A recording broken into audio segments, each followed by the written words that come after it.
자, 선생님 오늘은 여러분들 잘하는 반이라 관계대명사는 얼추 알 거라고 생각을 하고 분사구문만 위드 분사구문까지 좀 압축적으로 설명을 하려고 했는데 보니까 전반적으로 관계대명사도 조금 잘 모르는 것 같아서 일단은 관계대명사와 분사구문 기본적인 문법적 개념 깊게는 못 들어가고 그냥 전체적인 틀을 좀 설명하고 시간이 남으면 문제 7회분 순서 삽입 그 4문제 중에서 한 문제 정도 선생님이 언급해 줄게. 자, 그래서 일단 쉬운 거부터 가자. 관계대명사. 저거 노트에 있는 사람은 노트에 적어도 되고요. 아니면 노트 없는 사람은 그냥 이 책에다 적어도 돼. 기존에 있던 친구들은 노트 있잖아, 그렇지? 너희 문법 노트 있니? 없어? 그러면 그냥 거기 뒤에 이면지나 이런 데다 적어. 나중에 집에 가서 반드시 공부해. 솔비는 노트에다 적어. 솔비는. 그래서 집에 가서 반드시 복습하는 게 중요해. 물론 보존고 그 애들은 내신하면서도 설명을 좀 하긴 했는데, 그치? 다시 한번 좀 설명을 할게. 관계대명사.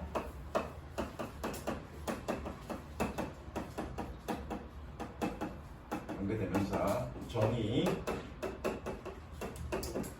얘는 형용사절 접속사입니다.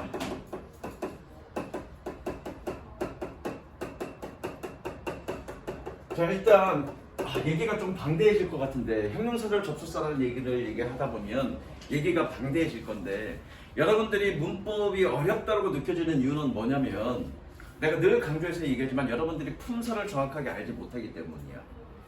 그러니까 여러분들이 지금 문법 공부하는 이 문법 내용들은 품사가 기준이라고. 품사가. 쌤이 방학 때 그런 얘기 했을 거야. 영어의 문법의 종류는 많아. 문법이라는 개념 자체가 뭐냐면 한 나라의 언어가 있는데 그 언어를 규칙적으로 뭔가 어떠한 특정한 규칙을 가지고 정리를 해놓은 게 문법이잖아, 그렇지? 그러면 A라는 규칙을 가지고 정리하면 A라는 문법이 나올 거고 B라는 규칙을 가지고 정리를 해놓으면 B라는 문법이 나올 거고 C라는 규칙을 가지고 정리해놓으면 C라는 문법이 나올 거라고요. 그러니까 한 언어에서 문법의 종류는 굉장히 다양해. 굉장히 많아.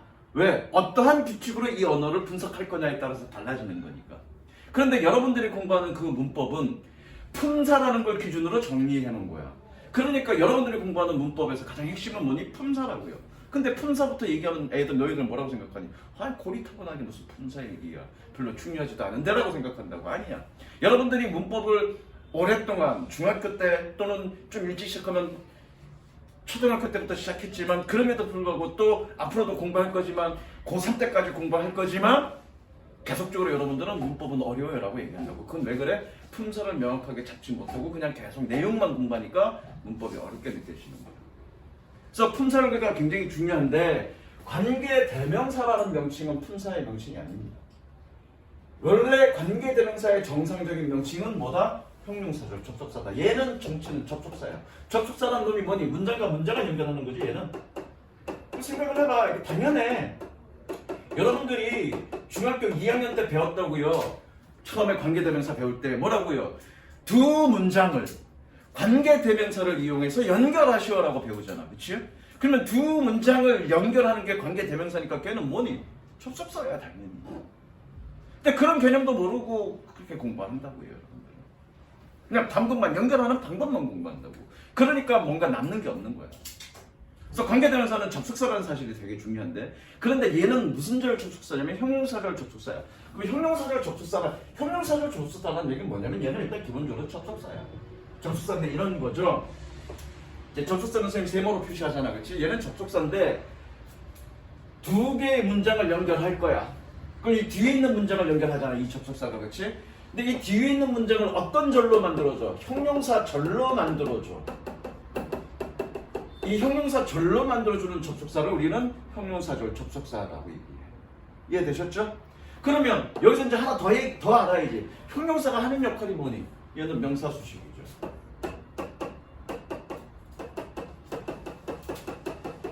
그러니까 이건 니네 중학교 2학년 때 다 공부했다니까?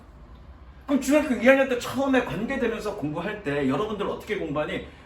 그렇게 주격이 같은 거 명사 빼고 그리고 관계대명사 이용해서 주어가 비면 주어를 지웠을 땐 주격 쓰고 목적어를 비웠을 때는 목적어 써서 그렇게 연결한다고 배우잖아, 그렇지? 그리고서 해석은 어떻게 한다고 그랬니? 선행사를 꾸며주듯이 해석한다 이렇게 배운다고요. 근데 선행사가 뭐니? 품사가 명사잖아. 그러면 이 문장 전체가 앞에 있는 선행사를 꾸며주듯이 해석한다고요. 이 문장이 앞에 있는 명사를 꾸며주는 거잖아. 그러면 이 문장은 무슨 문장 되는 거야? 형용사절이 되는 거죠. 형용사절이라는 개념은 설명 안 해줘도 되죠? 절이라는 문장인데, 그치? 그 문장 덩어리 전체가 무슨 역할을 한다는 얘기야? 형용사 역할을 한다는 얘기잖아. 그걸 우리는 뭐라고 그래? 형용사절이라고 얘기합니다. 그럼 명사절은 뭐니? 문장 덩어리를 우리는 절이라고 그러는데 그 문장 덩어리가 무슨 역할을 하는 거야? 명사 역할을 하는 거야. 그걸 우리는 뭐라고 그래? 명사절이라고 얘기한다. 이해되셨죠? 이름을 까먹었다. 세연이 이해됐어? 형용사절이라는 개념? 그래서 다시 한번 얘기하면 관계대명사는 문장을 연결하는 놈인데 연결한 문장을 뭘로 만들어줘? 형용사절로 만들어줘. 그래서 얘의 명칭은 뭐다? 형용사절 접속사라고 얘기합니다. 그러니까 선생님이 관계대명사는 자, 관계대명사는 뭐가 있니? 관계대명사는 그냥 주격만 얘기할게. who, whom 주격만 얘기하자고 그랬지 내가? who, that, which 그 다음에 뭐냐? that 관계 대명사로 하지 말고 관계사로 하자. 미안해. 관계사로 하자. 그 다음에 관계 부사가 있는데 그쵸? 관계 부사. 관계 부사는 뭐니? when, where 뭐가 있냐? where, why, how가 있는데 얘네 뜻 다 무조건 어떻게 해석하면 된다고 그래야 돼? 하는이라고 해석하면 된다고 그랬죠. 왜? 이놈의 접속사들은 무슨 절 접속사니까? 형용사절 접속사니까. 형용사는 뭐뭐 하는이라고 해석되는 놈이니까. 이 관계사들은 관계 대명사가 됐건 관계 부사가 됐건 얘는 뭐라고 해석하면 돼? 하는이라고 해석하면 돼. 세상에 영어 단어 중에 뜻이 없는 단어가 어딨어? 그쵸? 심지어 더라는 놈도 뜻이 있잖아. 해석해야 되는 놈이야. 그냥 습관적으로 여러분들 해석을 안 해서 그렇지. 그러면 이 관계사들의 뜻은 어떻게 된다? 하는이라고 해석이 된다. 되셨죠? 뭐? 셋이 둘이에요. 미친 거지 뭐 내가. 아시죠? 미친 거죠? 왓은 조금 별도로 봐야 되겠죠. 얘는 좀 별도로 봐야 되겠습니다.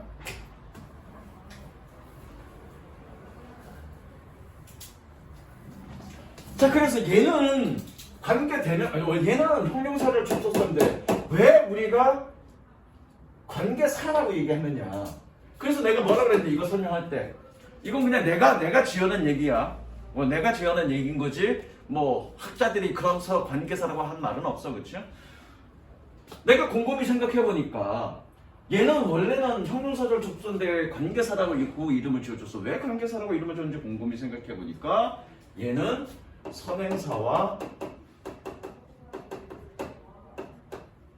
형용사절 간의 형용사절의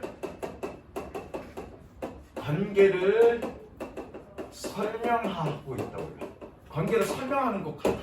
그래서 관계사라고 이름 지어준 거야. 그러면 여러분들은 뭐를 알아야 되냐면 이 관계사가 선행사와 형용사절의 관계가 어떠한지를 여러분들이 이해하는 거가 관계사의 공부 핵심이야. 별거 없어 관계사는. 이거 외울 게 아니야 사실은. 그쵸? 슬슬 기억나니 유리만? 이거 얘기했던 거 그쵸? 관계를 이해하는 것. 선행사와 그 형용사절의 관계를 이해하는 것. 그게 관계 대명사와 관계 부사의 공부의 처음과 끝이야. 별거 없어 그거. 자, 그래서 그럼 어떤 관계냐? 예문은 그냥 두 가지만 적을게. 늘 쓰는 예문은 똑같이 선생님이 그죠? This is the girl who lives next door.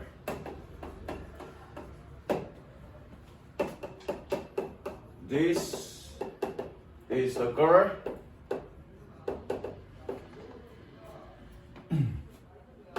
who I met for. 하나 더 적어볼까? 이거 보정고 애들한테도 한 건데 하나 한번 더 적어볼게.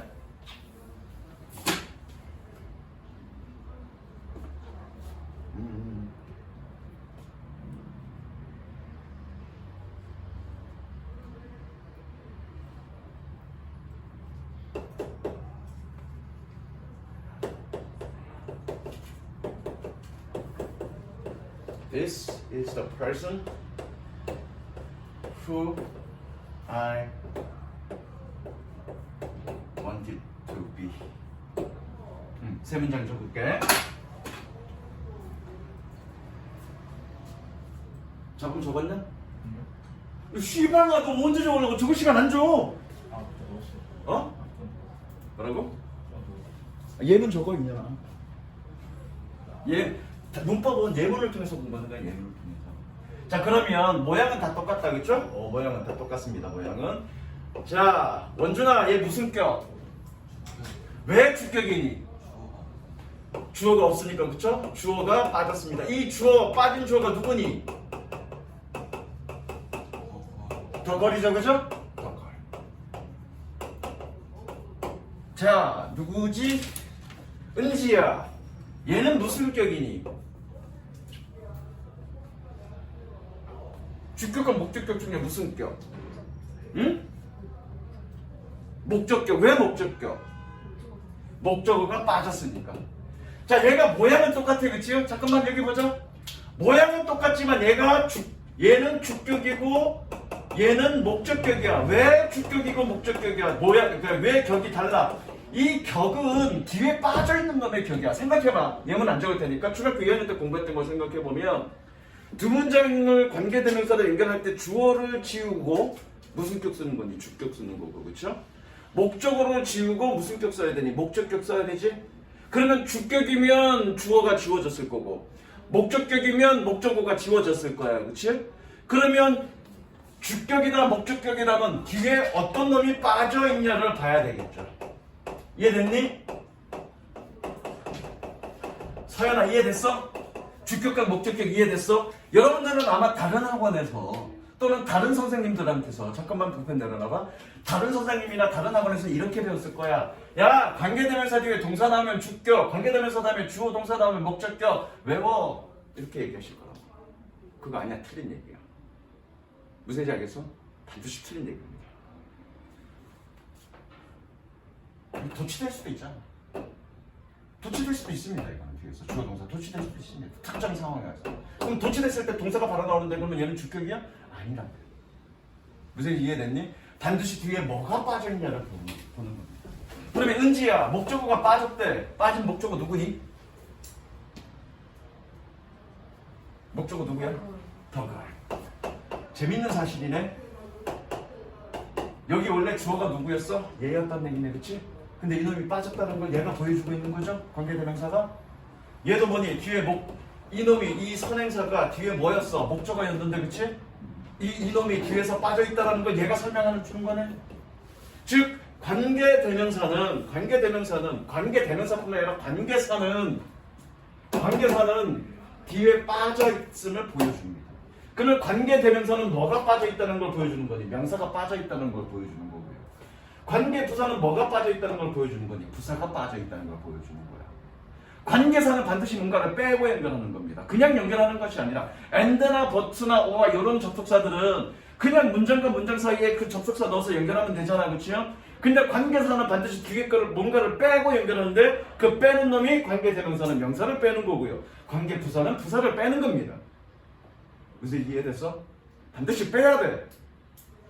그걸 관계사가 보여준다. 그 관계를 관계사가 보여준다고요. 얘는 뭐니? 아, 선행사가 뒤에서 주어로 사용됐는데 빠졌어. 선행사가 뒤에서 목적으로 사용됐는데 빠졌어. 라는 놈을 이 관계대명사가 보여주는 거예요. 그래서 뭐라고 얘기해? 얘를 형용사적 접속사라고 얘기하지 않고 관계사라고 얘기한다고. 뭐와 뭐를 보여주는 거니까. 선행사와 형용사절 간의 관계를 보여주는 거니까. 너는 너무 다 잘 알아서 조는 거죠, 지금? 그래서 자, 그러면 요거 부정거는 내가 설명 잠깐 했을 거야. 했나? 2학년 애들한테 설명했나? 자, 그러면 누구니? 근아야. 얘는 무슨 격이니?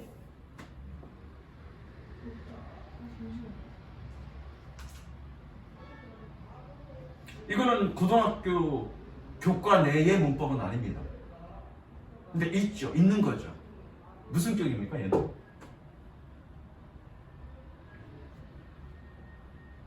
무슨 격이니? 설명했냐 니네? 설명했니? 설명했다. 솔비야 설명했지 그쵸? 얘는 무슨 격입니까? 보격 혹은 복격입니다. 왜? 지금 어느 자리가 비었니? 이 자리가 비었죠? 근데 이 자리가 비었는데 얘는 몇 형식 동사야? 2형식 동사야. 그럼 2형식 동사니까 뭐가 들어와야 돼? 보호가 들어와야 돼. 근데 있어야 될 보호가 없네. 있어야 될 보호가 없으니까 얘는 무슨 격이야? 보호격이야. 물론 보호격이 없는 게 아니라 여러분들이 보호격이라는 것 자체를 그냥 고등학교 과정에서는 안 배운 것뿐이야. 실제로 지문은 이런 지문을 보게 될 거라고. 근데 그냥 아무 생각 없이 공부하는 거라고 여러분들. 그러니까 개념을 어떤 개념을 생각해야 돼? 주어, 동사. 야, 관계대명사 뒤에 주어, 동사 나오면 목적격 치라라고 앉았네. 그거 아니라고요.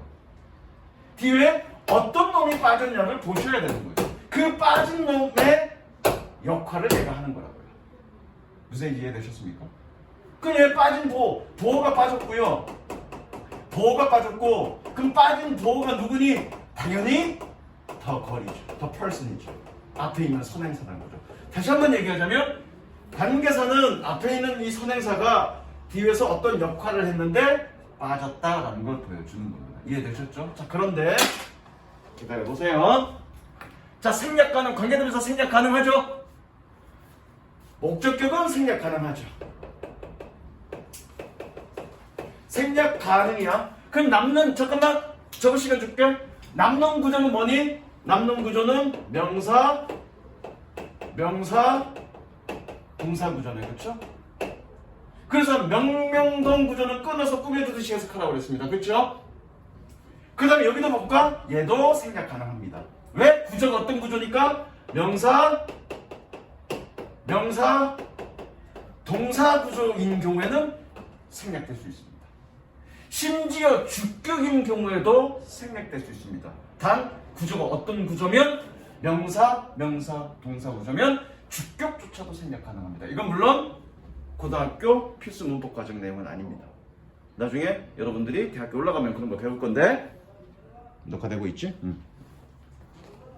배울 건데 생략 가능하다고요. 그러면 결과적으로 관계대명사 목적격이 생략되냐 안 되냐 그건 중요하지 않습니다.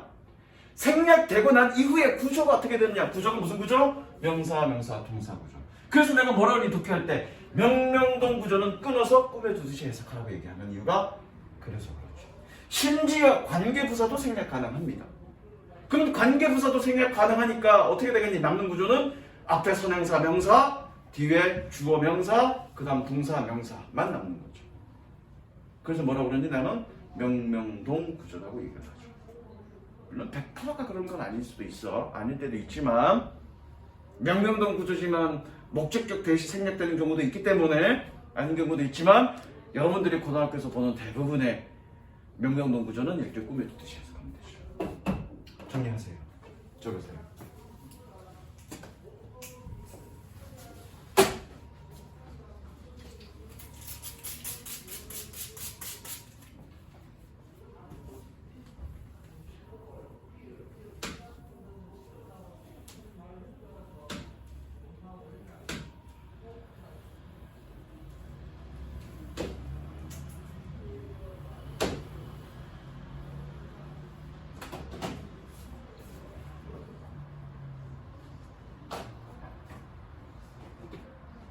반드시 집에 가서 예문도 좀 써보고 선생님이 얘기했던 그 부분을 좀 음미를 하면서 복습을 좀 하세요. 자, 그래서 이 기본 내용을 가지고 관계부사까지 확장을 해봅시다. 그게 이제 관계사에 대한 전체 이해니까. 그렇죠? 확장을 해보면 간단해. 총정리. 그래서 하우스 관계대명사 which, where, in which. 그래서 기본적인 대전제는 내가 뭐라고 그랬는지, 기본적인 대전제는 관계사는 빼고 연결한다고 그랬습니다. 그쵸? 그러면 얘는 뒤에 뭐가 빠져있니? 명사가 빠져있다. 그죠? 근데 그 빠진 명사가 누구다? 하우스다. 그 얘기하는 거죠 지금? 자, 얘는 뭐가 빠졌다? 뒤에 부사 빠져있다. 그지? 얘는 뭐가 빠져있다? 전치사 in 플러스 전치사 플러스 하우스가 빠졌다. 특히 어떤 전치사? 아이고 잠깐만. in 플러스 하우스가 빠졌다. 그 얘기 보여주는 거라고요. 그러니까 관계사는 빠져있냐? 관계사는 뭐냐면 뒤에 빠져있어. 어떤 놈이? 선행사가 어떤 형태로? 명사 형태로, 부사 형태로, 정명구의 형태로. 다시 한번. 관계사는 빠져있다는 걸 보여주는 거예요. 그렇죠? 뭐가? 선행사가 어떠한 형태로? 명사의 형태로, 부사의 형태로, 전명구의 형태로 빠져있다는 사실을 보여주는 거라고요. 이해되셨죠? 자, 그러면 명사가 빠졌어. 그럼 명사가 빠졌다는 게 도대체 무슨 의미냐? 명사라는 얘기는 명사는 무슨 역할을 하는 놈이니? 이놈이 주어나 목적어나 보호 역할을 하는 거라고요.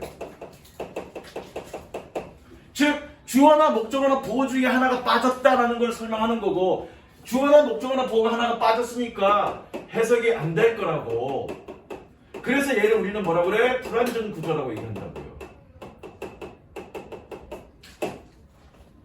게다가 부사가 빠졌어. 부사가 하는 역할이 뭐니?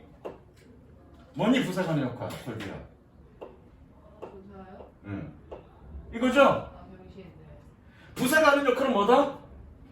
그러니까 니네가 기억하라고, 기억하기 좋으라고 내가 병신 그러는데 부연 설명하는 말이야. 부사는 부자가 부가적 부자라는 뜻이니까. 그럼 부연 설명하는 말은 있어도 그만 없어도 그만이야. 내가 뭔가 핵심적인 내용을 전달하는 데는 그렇게 중요하지 않아. 해석상엔 전혀 문제가 없어. 그래서 선생님이 기억하기 좋으라고 부사는 뭐다? 병신이라고 얘기하는 거야. 됐어? 그럼 부사가 빠졌어. 병신이 빠졌어. 그럼 해석이 되겠냐 안 되겠냐? 해석된다고요. 그럼 이건 완전 구조라고요. 그래서 잘 들어. 자, 고등학교 2학년 때는 관계대명사, 관계부사냐 관계대명사냐를 물어보는 문제가 굉장히 많이 나와. 그럼 여러분들은 어떻게 판단하니? 야, 동사 있어? 그 뒤에 목적어 있어? 주어 다 있어? 다 있으면 완전 구조. 뒤에 동사 있어? 뒤에 명사 없어? 목적어 없어? 목적어 없으면 불완전 구조. 이렇게 외울 텐데, 문제는 그 동사가 자동사인 경우에는 당연히 목적어 필요 없잖아. 그러면 동사가 자동사인 경우에는 목적어 당연히 없어도 되는 놈이니까 그놈은 완전 구조인 거잖아. 근데 여러분들이 지난 시간에도 얘기했지만 모든 영어의 동사들은 자동사와 타동사를 두루두루 다 쓰인다고 그랬어. 근데 그 어떤 동사가 자동사인지 타동사인지 여러분들이 명확하게 알겠냐고. 그럴 필요 없단 얘기야. 그렇게 완전하냐, 그런 식으로 완전하냐 불완전하냐는 나 정도 수준 돼야 동사 딱 보고 아, 얘는 타동사네, 이 문맥 속에서는 타동사로 쓰였네, 얘는 이 문맥 속에서는 자동사로 쓰였네, 나 정도 돼야 그 여러분들 판단 가능한 거야. 나 정도 수준 아니잖아. 근데 문제 해결해야 되잖아 여러분들은. 그럼 어떻게 해결하면 된다? 해석해봐라. 해석이 완전히 되냐 안 되냐. 그 문장이 그 문장이 아니라 이 관계사절의 뒷부분이 해석이 완전히 되면 완전 구조, 해석이 완전히 안 되면 불완전 구조라고요. 그럼 그렇게 풀면 되는 거야. 무슨 얘기 이해됐니? 물론 실전 문제를 풀면서, 어법 문제를 풀면서 해석적으로 접근할 때 그런 난제들이 좀 있을 수 있는데 그 난제들까지 보완할 수 있는 방법은 내가 지금 시간에 할 수 없어. 나중에 보정고는 선생님이 문법 문제 풀이하면서 그렇게 보완하는 방법까지도 선생님이 알려줄 거야. 무슨 얘기인지 알겠니? 어쨌든 완전하냐 불완전하냐는 해석적으로 접근하시면 된다라는 거. 마찬가지 전치사 플러스 명사는 뭐니? 뒤에 뭐 빠졌단 얘기니? 전면구 빠졌단 얘기죠. 이 전면구는 뭐니? 전면구는 병신이라고 해요. 그러니까 얘는 해석이 될 거고 완전 구조야. 해석이 될 거고 완전 구조라고요. 그러니까 여러분들이 완전 구조냐 불완전 구조냐면 주어가 빠졌냐 목적어가 빠졌냐 이런 식으로 그냥 어렵게 여러분들이 해결할 수 없는 방식으로 그렇게 해결하지 말고 그냥 단순하게 해석해 보시라고요. 해석적으로 충분히 접근 가능하니까. 무슨 이해되셨죠? 그래서 마무리 한마디만 더. 그런데 아까 여기서 내가 뭐라고 했냐면 선행사는 명사라고 그랬는데, 그죠? 잘 봐. 너희들 잘 봐. 얘네들은 했어. 선행사는 명사, 얘 명사잖아. 명사라고 그랬는데 명사가 무슨 역할을 한다고? 주어, 목적어, 보호 역할을 한다고. 그런데 관계사는 뭘 보여준다 그랬니? 이 명사가 뒤에서 이러한 역할, 이러한 역할, 이러한 역할을 한다고 보여줬어. 근데 여기서 뭔가 모순이 생겼네? 이 명사가 뒤에서 무슨 역할을 한다고 좀 설명하고 있니? 얘가 부사 역할을 한다는 얘기로 설명하고 있는 거지 지금. 선생님, 명사는 주어, 목적어, 보호 역할을 한다면서요. 근데 어떻게 명사가 부사 역할을 합니까? 명사는 직접적으로 부사 역할을 할 수는 없죠. 기본적으로 주어, 목적어, 보호니까. 그럼 이거는 뭘 설명하냐면 이거는 이 앞에 있는 명사가 뭔지는 모르겠지만 어떠한 전치사와 합쳐져서 부사 역할을 했다는 걸 보여줘요. 다시 한번, 이 관계부사는 뭐냐면 이 앞에 있는 명사가 어떤 전치사인지 모르겠어요. at인지 in인지 on인지는 모르겠지만 어떤 전치사와 합쳐져서 부사 역할을 했다는 사실을 보여주는 거예요. 그러니까 여러분들이 중학교 3학년 때 어떻게 배우는 거야? 관계부사와 전치사 플러스 관계대명사로 서로 바꿔 쓸 수 있다라고 배우는 거예요. 얘는 뭐니? 어떤 전치사인지 모르지만 어떤 전치사와 함께 부사 역할을 했다라는 사실을 보여주는 거고, 얘는 특정하게 이 전치사와 함께 부사 역할을 했다는 사실을 보여주는 거예요. 그러니까 서로 바꿔 쓸 수 있는 거야. 이해되셨죠? 그냥 막 외우시지 말고요. 관계부사 외우는 at, in, on 플러스 위치로 바꿀 수 있고, 뭐는 뭐 플러스 뭐로 바꿀 수 있고, 그거 아니라고요. 그냥 막 외우지 마시고 그 안에 이러한 원리가 있다는 걸 이해하시면 됩니다. 됐죠? 적으세요. 이걸로 관계되면서 끝이야. 지금 내가 뭐까지 얘기했는지 생략까지 다 얘기했죠. 나중에 고3 올라가면 요거를 투부정사나 다른 준동사구로 바꾸는 연습도 한번 해볼 건데, 물론 시험은 안 나오지만 지문 속에서 나오기 때문에 그걸 해석할 수 있어야 되는데, 그것도 그냥 짤막하게 설명할 건데 지금은 뭐 그것까지 알 필요는 없으니까. 관계대명사만 30분 걸렸네. 다음 분사구문. 다 적었어? 지워도 될까? 분사구문. 분사구문 중간고사 하기 전에 선생님이 막 약 1시간에 걸쳐서 했는데 그 1시간까지 걸쳐서는 할 수는 없고 딱 30분 만에 엑기스만 선생님이 엑기스라고 해도 처음부터 끝까지 다 할 거야. 여러분들 해석에 필요한 것까지, 그리고 문법에 필요한 것까지 다 설명할 거야.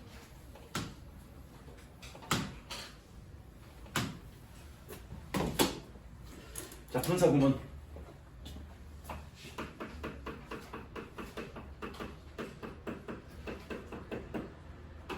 정의.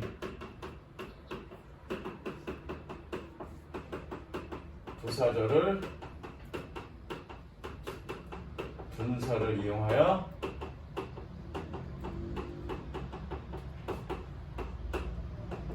구문으로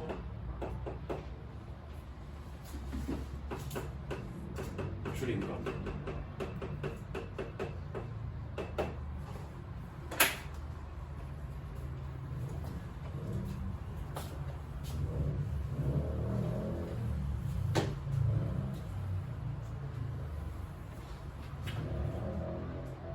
원준아, 분사 구문은 문장이니 아니니? 문장 아니야? 다시 한번, 분사 구문은 문장 아니다. 우리가 문장이라고 얘기할 수 있는 건 뭐가 있을 때만, 동사가 있을 때만 문장이라고 얘기해. 그럼 나중에 분사 구문 문장을 만들어 보겠지만 분사 구문에 동사가 있니 없니? 없어. 근데 그거를 문장이라고 얘기하면 언어 모순이야 그거. 분사로 이루어진 문장, 그럼 잘못된 표현이야 그거는. 문장 아니다 그건. 자, 여기서 알아야 될 포인트는 뭐냐면 부사절이 뭐냐야. 부사절이 뭐냐. 그 다음에 분사를 이용해서 줄인다 그러는데 방법은 어떻게 될 거냐. 구문으로 줄일 거라는데 그러면 줄였으니까 해석은 어떻게 할 거냐. 그게 공부할 포인트에 다야. 그게 공부할 포인트를 다 하고요. 부사절을 분사를 이용하여 구문으로 줄인 거니까 도대체 부사절은 뭐냐. 그 다음에 방법을 분사를 이용해서 구문으로 줄였으니까 어떻게 줄일 거냐. 그리고 해석은 어떻게 할 거냐. 그리고 그것이 우리에게 가져다주는 의미는 뭐냐. 이런 것까지 공부하는 게 분사구문에서 공부할 내용의 단데, 부사절이 뭐냐 이런 것까지 공부하기는 지금 시간이 없으니까 그리고 바로 그냥 방법적인 측면으로 가자고. 나중에 분사 구문은 다시 한번 기말고사 끝나고 아예 그냥 처음부터 연습도 좀 한번 해볼 건. 관계대명사는 이제 뭐 여러 번 했으니까 관계대명사는 따로 안 하더라도 방학 때 지난번에 했던 것처럼 분사 구문은 처음부터 시간 좀 충분히 잡아서 그렇게 한번 쭉 연습하자고. 부사절이 도대체 뭔지 뭐 방법도 여러 가지로 뭐 해보면서. 그렇지? 오늘은 시험 직전에 여러분들이 분사 구문은 반드시 어법 문제로도 나오니까. 그쵸? 분사 구문 earning. 그쵸? 어법으로 나오니까 어법으로 나오니까 그 어법 문제를 어떻게 해결할 건가, 그리고 해석적으로도 굉장히 어려운 부분이 있으니까 그건 어떻게 해석할 건가, 그런 부분만 집중해서 설명을 할게. 자, 그러면 일단 예문을 통해서 한번 보자고요. 예문을 통해서. 자, 뭐 그냥 간단한 쉬운 예문으로 가자고. When I saw him, he waved at me. Waved his hands. Waved his hand at me.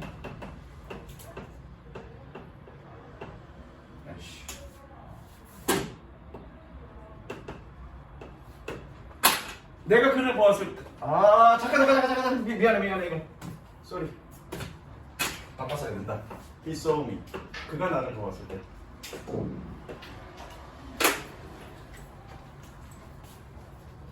그가 나를 보았을 때 그는 그의 손을 나에게 흔들어 주었습니다. 만약에 봐봐, 만약에 his hands and me 그러면 이렇게 흔든 거야, 그죠? his hand me 그러면 이렇게 흔든 거고, 그죠? 재미없냐?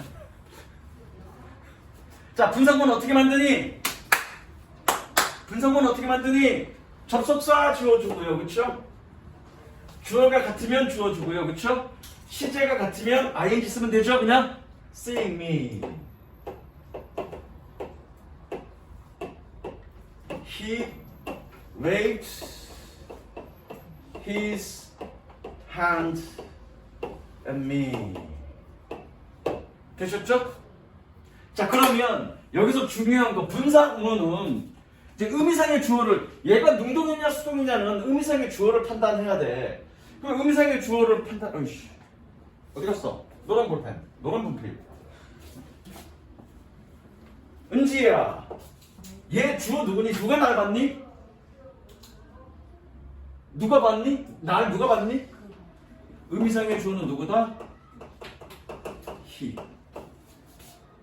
생각해봐. 잠깐만, 저거 시간 줄까? 생각해봐. 분사구문을 만들 때 이걸 주절이라 그래. 얘를 주절이라 그래. 분사구문을 만들 때 주절의 주어와 부사절의 주어가 같으면 지워주고, 부사절의 주어와 주절의 주어가 다르면 써주면 돼. 그럼 이 분사구문 자체에 의미상의 주어가 따로 쓰여져 있지 않다는 얘기는 누가 주어란 얘기니? 얘 의미상의 주어는 누구란 얘기니? 주절의 주어가 의미상의 주어라는 얘기. 여기서 중요한 거, 분사구문의 의미상의 주어는 누구다? 주절의 주어다. 이해되셨습니까? 분사구문의 의미상의 주어는 누구다? 주절의 주어다. 단 여기서 의미가 불분명해질 때는, 의미가 불분명할 때는 접속사를 써줄 수 있습니다. 일단 적으세요.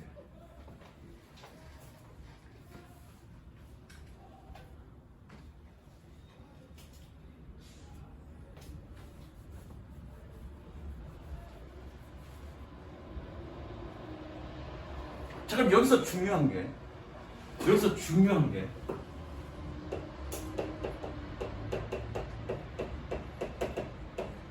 접속사 뒤에, 자, 세문은 접속사라고 그랬어, 그렇지? 접속사 뒤에 주어 동사만 오는 게 아니라 ing도 올 수 있고, 그렇죠? pp도 올 수 있고요. 전면부도 다 올 수 있습니다. 이거 우리 뭘로 이해하면 된다? 다 분사 구문으로 이해하면 된다. 접속사 써줄 수 있습니다. 이해됐습니까? 접속사 써줄 수 있습니다. 야, 이거 니네 아마 올리브의 선생님도, 올리브 언제 갔었니 너희? 올리브 깔 거야 이제. 유튜브로 올리브 까갖고 올릴 거야. 올리브 언제 갔었니? 처음 봤나요? 어? 중일 교육원. 오래 다녔네 올리브? 너는? 저요? 저는 한 달? 내신 때만 잠깐 다녔네? 그전에는 어디 다녔고? 저희는 문법하는 데가 아니고 그냥 원어민 수업. 아 그런 데 다녔어? 그러니까 문법이 약하지. 그럼 이제 많이 힘들지. 자 그러면 은지야 그런 얘기 들어봤어? 부사절에서 주절의 주어와 부사절의 주어가 같으면 주어 플러스 비동사 생략 가능하다. 배웠어 안 배웠어? 기억이 안 나? 됐다. 기억이 안 나면 내가 더 이상 얘기할 거 없죠. 선생님들이 그렇게 설명하신다고. 주절의 주어가 같으면 주어 플러스 비동사 생략 가능하다고 배우는데 그게 다 분사 구문이에요. 자 그게 무슨 얘기냐면 이런 겁니다. 얘 1번, 얘 2번, 얘 2번. As I was tired yesterday,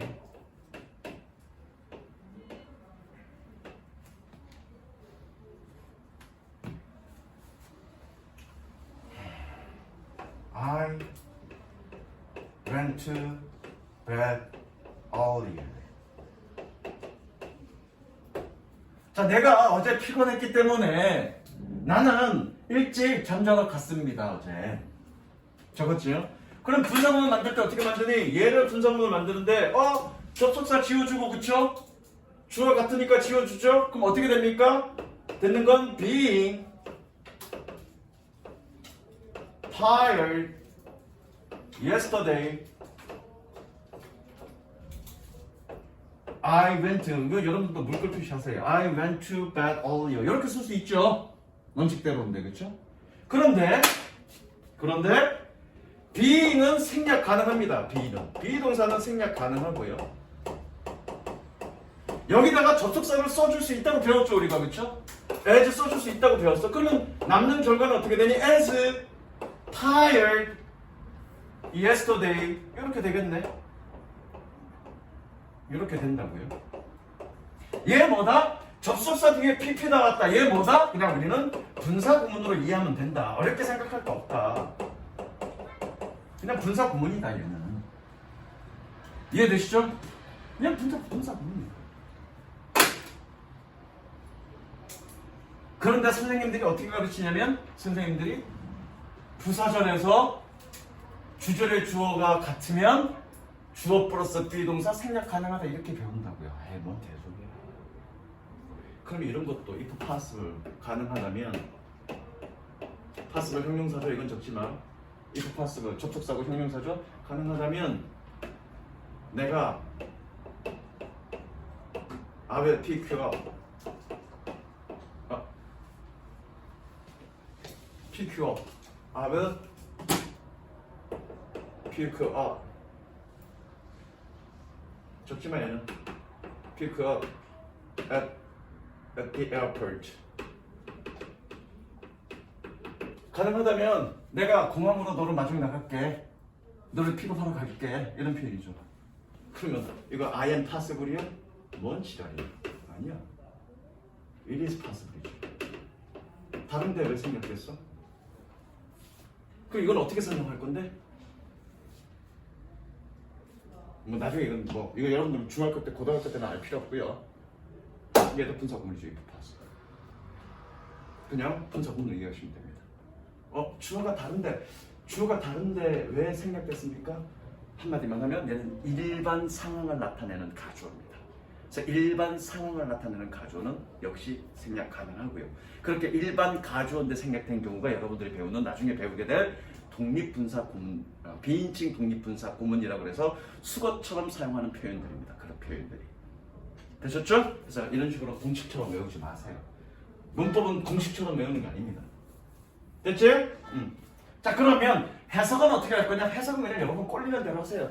적당히 두 문장의 관계를 생각해서 그가 나를 보았을 때 그는 나에게 손을 흔들어 주었다. 나를 보았기 때문에 나에게 손을 흔들어 주었다. 그냥 적당히 해석하시면 됩니다. 그런데 어떻게 해야 될지 잘 모르겠어. 그러면 그냥 뭐 하는 그래도 됩니다.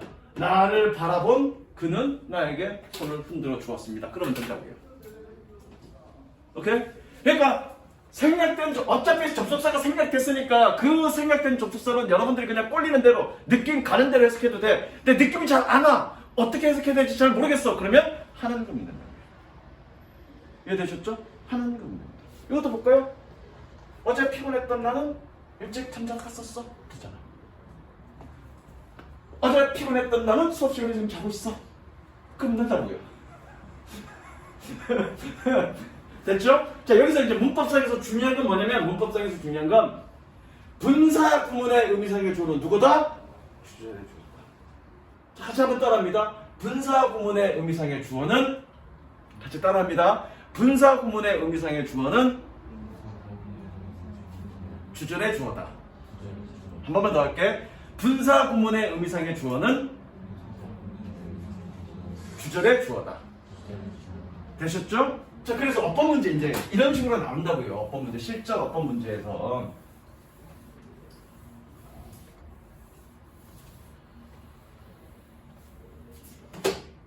그거 딱 머리 딱 떠올리니까 다시 그 생각 나지.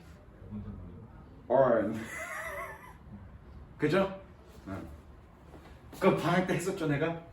분사구문의 의미상의 주어는 주절의 주어다. 그죠? 머릿속에 딱 박아둬야 돼, 그거.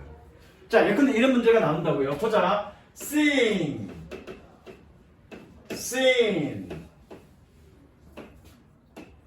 from the sky. The rock. 적으세요, 이것도. The rocks look like human faces.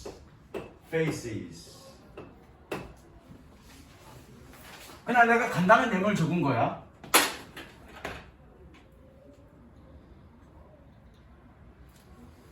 그러면 씨발 미드 분사 구문까지 못 하겠네. 그냥 분사 구문 동시 상황까지 해야 되네. 위드 분 동시 분사 구문 부대 상황 하지 말고 위드 분사 구문만 하자. 위드 분사 구문. 자, 얘 뭐니? 얘는 능동이냐 수동이냐를 물어보는 거죠, 그렇죠? 얘는 분사 구문이라고요. 그러면 능동이냐 수동이냐니까 물론 타동사인데 뒤에 목적어 없어. 그러면 수동 그래도 되지만 씬이죠. 씬이 아니라 그래도 되지만 이 C라는 문장에서는 그런 방법이 전지전능하지는 않다 그랬어, 그렇죠? 원칙적이지도 않고 전지전능하지 않다 그랬어. 원칙적인 건 뭐니? 그것의 의미상의 주어가 누군지를 판단해서 그거가 능동인지 수동인지 판단하는 게 원칙이야. 무조건 모든 문법 문제는 원칙적으로 푸는 거야. 얘 분사 구문입니다. 얘 분사 구문이고 의미상의 주어는 누구니? 락이야. 락이 보는 거냐 보여지는 거냐? 보여지는 거니까 쓰리라고요. 말 필요 없다고 얘기해요. 이해되십니까? 이렇게 푸는 거라고요. 자, 원래는 선생님이 부대 상황, 그 다음에 미드 분석을 하려고 그랬는데 부대 상황은 그냥 내신하면서 정규 수업하면서 부대 상황 이런 거고 해석은 이렇게 된다 그냥 짤막하게 설명할 수 있으니까 그거는 그냥 정규 수업 때 할 때 하고 미드 분석만 설명해 줄게요. 자, 미드 분석은 자, 결론만 얘기하면 미드 분사 구문은 독립 분사 구문입니다. 그럼 여러분들은 뭐만 알면 되니? 독립 분사 구문만 알면 돼. 어렵다 이거. 독립 분사 구문. 저거. 자, 일단 독립 분사 구문이 뭔지만 설명해 줄게. 독립 분사 구문이 뭐냐면 이거야. 주어가 독립되어 있다. 그래서 독립 분사 구문이야. 주어가 독립되어 있다? 그게 무슨 얘기야? 주어가 독립되어 있다는 얘기가 무슨 얘기일까?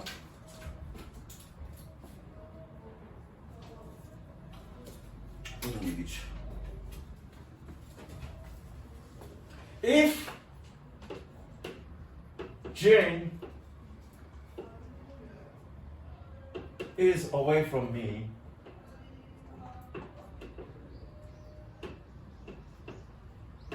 I will be lonely. I will feel lonely.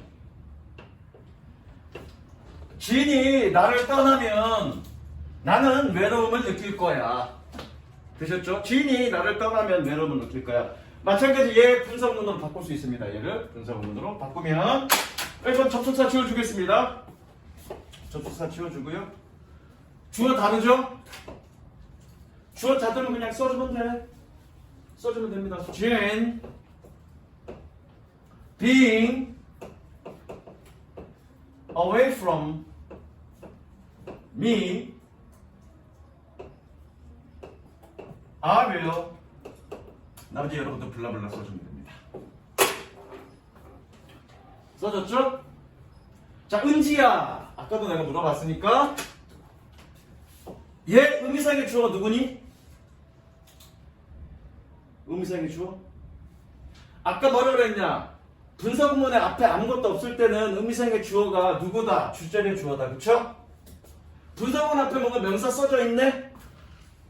자, 나를 떠나서 누가 나를 떠나니? 의미상의 주어라는 얘기는 뭐냐면 이것도 동사의 행위죠. 얘 분명 분사지만 동사의 행위니까 행위자가 있을 거라고. 그 행위자를 우리는 의미상의 주어라 그래. 누가 나를 떠나니? 내가 의미상의 주어인 거야. 자, 다시 의미상의 주어들 내가 잘 들어. 의미상의 주어들 좀 개념을 잘 못 잡는 것 같은데 투부정사든 자 내려라. 투부정사든 동명사든 분사든 원래 어디서 나왔니? 동사에서 맞는 거야. 동사니까 뭔가 동작이나 어떤 행위를 표현할 거라고. 그쵸? 그러면 행위를 표현하는 거니까 그 행위를 행하는 주체자가 있을 거라고. 근데 그 동사가 동사 자리에 있으면 그 주체자는 뭐니? 주어고요. 이해됐지, 은지야? 만약에 그 동사가 투부정사나 동명사나 분사로 써있어 라고 하더라도 그는 그 행위 주체자가 있을 거니까 그 행위 주체자를 뭐라 그래? 우리는 의미상의 주어라고 그래. 이해되셨죠? 그럼 얘는 동사가 아니잖아, 그쵸? 동사는 아니지만 행위는 이루어지고 있는 거지. 떠난다라는 행위, 그쵸? 누가 떠나는 거니? 주인이 떠나는 거죠. 이 행위 주체자를 우리는 뭐라 그래? 의미상의 주어라고 해요. 이해됐어? 자, 만약에 분사구문 앞에 아무것도 없으면 얘 의미상의 주어는 누구겠니? 주절의 주어겠지만 분사구문 앞에 뭐가 명사 하나 있네? 그럼 얘가 누구다? 의미상의 주어다. 이걸 우리는 뭐라 그래? 독립분사구문이라고 그래. 아까 뭐라 그랬니, 선생님이? 분사구문의 의미상의 주어는 누구라고 그랬니? 주절의 주어라고 그랬습니다. 주절의 주어에 딸려 있다고요. 그런데 얘 의미상의 주어는 뭐니? 얘 주절의 주어가 아니라 따로 독립되어 있네? 이해되시죠? 주절의 주어가 아니라 독립적으로 따로 있네, 그치? 그래서 얘를 뭐라 그래? 독립분사구문이라고 그래. 말이 지금 처음 들어서 어려운 말인 것 같지만 그냥 간단하게 이해하면 돼. 독립분사구문은 뭐다? 분사구문의 의미상의 주어가 주절로부터 따로 독립하여 별도로 있다는 얘기를 하는 걸 독립분사구문이라고 해요. 해석은요? 아까 내가 그랬죠. 분사구문 해석은 여러분들 적절히 그냥 꼴리는 대로 해석하면 된다고. 진이 떠났기 때문에 나는 외로울 거야. 진이 떠난다면 외로울 거야. 진이 떠날 때 나는 외로울 거야. 그러면 된다고요, 그냥.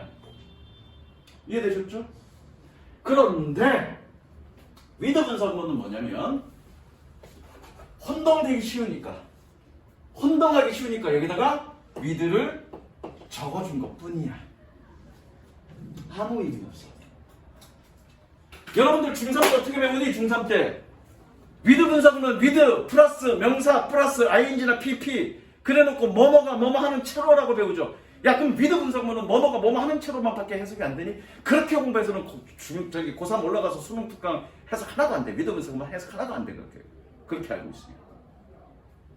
가르치는 선생님은 가르치는 건 쉽죠. 그냥 5분이면 되니까 위드 플러스 명사 플러스 ing나 pp 그래놓고 블라블라가 뭐뭐 하는 채로 ing면 능동 pp면 수동 1분이면 끝나네.